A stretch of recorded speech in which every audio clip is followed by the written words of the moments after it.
in today's video, we're going to be getting rid of this stock E90 hood, and we're going to be replacing it with this carbon fiber GTS hood. Now, I love the look of the GTS hood, especially in carbon fiber. I doubt I'm saving a lot of weight, maybe like 20 pounds, which is like, I guess, a gallon or two of gas, but still saving some weight, and it looks amazing as well. I ordered this months ago, I think back in like January, if I'm not mistaken, and it has finally come definitely a really long way. And if you are curious about the M3, mods are coming soon for this car. I've just been focusing on maintenance. I did an oil change on it, replaced one of the O2 sensors for it. I still do want to get this carbon fiber hood redone, so if you know any good shops near Atlanta that focus on carbon fiber that would know how to re-clear that properly, definitely let me know in the comment section down below. And just a little bit of update on this car. This car has taken some cosmetic damage, as you can see right there. I could blame the car being low, but that was really just my fault, not being a good driver. But yeah, I'm thinking of getting a new bumper. I might just get like another cheap eBay bumper, or maybe you can replace like the M2 style bumper, which looks really good.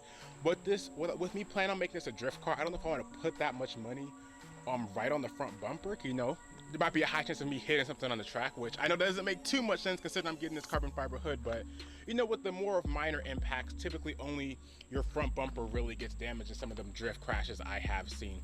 But let's go ahead and hop right into this install. Now, when it comes to actually removing the hood off of the E90, it's pretty simple. You have two 11mm bolts on each side which hold this bracket. And then you also want to remove these hood struts, which is simply take like a little screwdriver and you pull this tab back, and then you can just pull, and then the hood strut should actually come off. And then it's just simply lifting the hood up off the car. Now, I've only done this with 2 people, and I do recommend doing it that way, just so you don't damage or drop it in any way. But it is possible with 1 person, which is what we're going to be doing today. So for the strut, you just take your screwdriver on the back part like this, and you want to just pull back. You don't need to pull it all the way off, and then the strut should pop right out. We just, there we go. Now again, it is going to start to fall. That's why I said this is really more of a 2-person job, but we're going to go to the other side and do the same thing.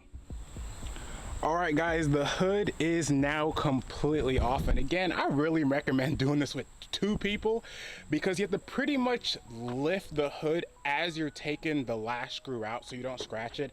I actually did get a little bit of a scratch here on the side, as you can see. It's really hard to see. Yeah, there we go, right there. So use 2 people, but I have to say this car does look pretty cool with the hood delete. But let's go ahead and get this new hood on. But we are gonna have to sit there and transfer all the hardware that was on the old hood, like these latches right here, to the new hood. Now, the first thing that we're gonna be transferring over is actually these little struts right here. They're just simple 13 mils, these little deep socket, put it on here, and this will actually take these off. With those removed, now we're gonna go ahead and work on the latch right here. Actually just takes a regular screwdriver, and then these latches should just come right out.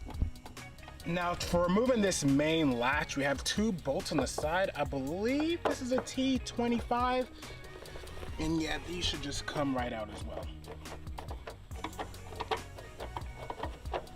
Now, I actually went ahead and put the hood on before putting the latches on and everything, just so I could actually test the fitment, and you can kind of adjust these bolts and play with them to make sure you get the perfect fitment you want. And I seem to have gotten pretty good fitment, but now that you have the fitment check, then you can actually put these top latches on and the main latch on, so you're not sitting there having to constantly latch it in every single time you're trying to check the fitment.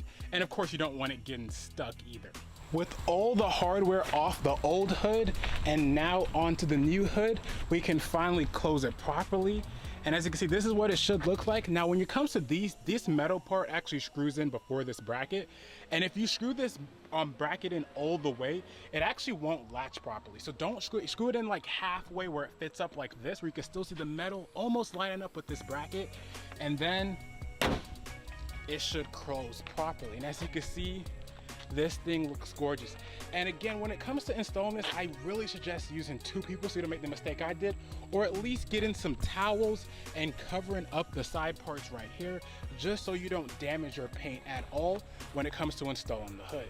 But yeah, this looks really, really good. Guys, here's the finished product, the carbon fiber GTS hood for the E90. They also do make these for the E92, but I have to say, these do look amazing. You know, I wasn't sure I was gonna feel about a fully exposed carbon fiber hood. You know, I wasn't a fan of my carbon fiber trunk. That's why I kind of painted that one. I'm more about that CSL trunk for the looks, more than carbon fiber than anything. But however, this hood, it looks amazing exposed, and I think I'm gonna honestly leave it exposed. This thing looks really, really, really, really good. I've had it for about a day now. Of course, weight wise, I mean, after filling both, maybe you're saving 10, 20 pounds, but it's nothing you're gonna really notice here on the street. You're not gonna really notice much of it. It's more for the look more than anything, and these do look really, really good. Again, the carbon fiber one, you can find it on many eBay sites or AliExpress, Alibaba, like that. I do know the aluminum ones, they're like $700, $800. Rush Custom sells them. I have a link in the description for them. But yeah, this looks really, really good. And the fitment is good too. I did have to play around with it a little bit, but I got it pretty decent. As you guys can see, it hangs over a little bit right there, but I think my stock one even did too. And you might notice kind of a big gap right here.